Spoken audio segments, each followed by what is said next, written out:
Good morning, students. Myself Yashika, your political science teacher. Welcome to all of you in our political science class of 12th standard.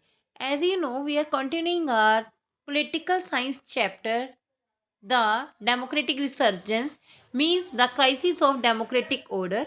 And today we are going to discuss the major topic Naxalite movement.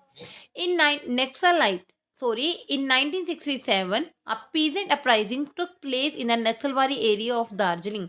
तो 1967 में क्या हुआ था, एक किसानों का group उठा था नक्सलबारी एरिया में दार्जिलिंग के, जो कि वेस्ट बंगाल में है, under the leadership of CPI मार्क्सवादी, जो कम्युनिस्ट पार्टी ऑफ इंडिया मार्क्सवादी के अंडर, उनके उस टाइम पे हेड थे चारू मजूमदार के अंडर उन्होंने अपने ग्रुप उठाया था। After some time one branch broke off from them. तो कुछ टाइम बाद क्या हुआ, जो सीपीआई एम का, जो मतलब कम्युनिस्ट पार्टी ऑफ इंडिया जो मार्क्सवादी थी, उनकी एक शाखा उनसे अलग हो गई थी और उन्होंने अपनी अलग पार्टी बना ली थी, जिसे हम क्या कहते हैं, सीपीआई एमएल, मतलब Marxist Leninist.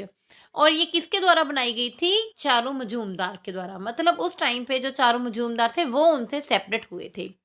Government have taken stern measure in dealing with the Naxalite movement. तो उस टाइम पे गवर्नमेंट ने कुछ अलग से स्टेप उठाए थे इस मूवमेंट को डील करने के लिए। Next topic is railway strike 1974। A nationwide strike by all employees of the railway was led by the George Fernandes. तो उसके बाद हम एक रेलवे स्ट्राइक की बात करेंगे जो रेलवे के एम्प्लॉय के द्वारा स्टार्ट की गई थी। उनके उस टाइम पे हेड कौन थे? जॉर्ज फर्नांडिस उनके हेड थे। Its main demand was related to the bonus and service condition. तो ये जो मूवमेंट उठी थी, ये मेजर रीज़न क्या था? क्योंकि उस टाइम पे जो रेलवे के एम्प्लॉय थे उनकी डिमांड थी कि हमें एक्स्ट्रा बोनस दिया जाए और हमारी जो सर्विस कंडीशन है वो फिक्स की जाए। The government declare the strike illegal. तो गवर्नमेंट क्या होगी, इन रेलवे एम्प्लॉय के अगेंस्ट थी और उसने कहा कि जो ये स्ट्राइक आप कर रही हो that was illegal and it had to be called off after 20 days without settlement. तो ये जो एजिटेशन चली थी, मूवमेंट चली थी, 20 days तक चली थी बिना किसी सेटलमेंट के। Conflict with judiciary. So next topic is, जो जुडिशरी के साथ कन्फ्लिक्ट था 1970 witness a bitter relationship between legislature and judiciary. तो 1970 में क्या हुआ, एक मतलब जो रिलेशन था, बिटर रिलेशन बन गया था किस किसके बीच में? लेजिस्लेचर और जुडिशरी के बीच में। Constitutional amendment and its interpretation was a pivotal point of the bitter relation। तो कहते इसका एक मेजर ये था कि इस अमेंडमेंट हो रही थी और कुछ आपस में जो इंटरप्रिटेशन थे, इंटरफेरेंस हो रही थी, तो ये एक मेजर पॉइंट बना उनके बिटर रिलेशन का। 1973 में क्या हुआ, issue of appointment of chief justice of India version the condition. तो 1973 में जो चीफ जस्टिस का जो अपॉइंटमेंट का मेजर इशू हुआ था, उससे यहाँ की कंडीशन और भी ज़्यादा खराब हो गई थी। Highest point in the controversy came when high court declare Indira Gandhi election invalid.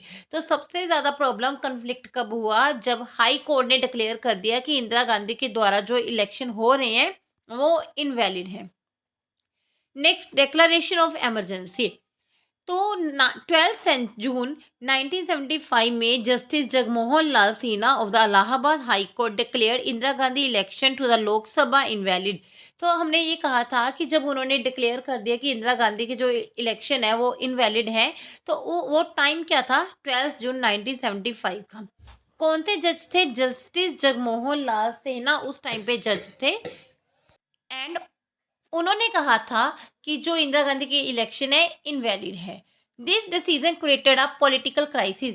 तो इस डिसीजन से भी काफ़ी ज़्यादा पॉलिटिकल क्राइसिस क्रिएट हुआ था। So I hope student you understand the declaration of emergency, conflict with the judiciary, railway strike 1974, Naxalite movement. तो if you any doubt regarding this, so please discuss me in a live class. Thank you and have a nice day.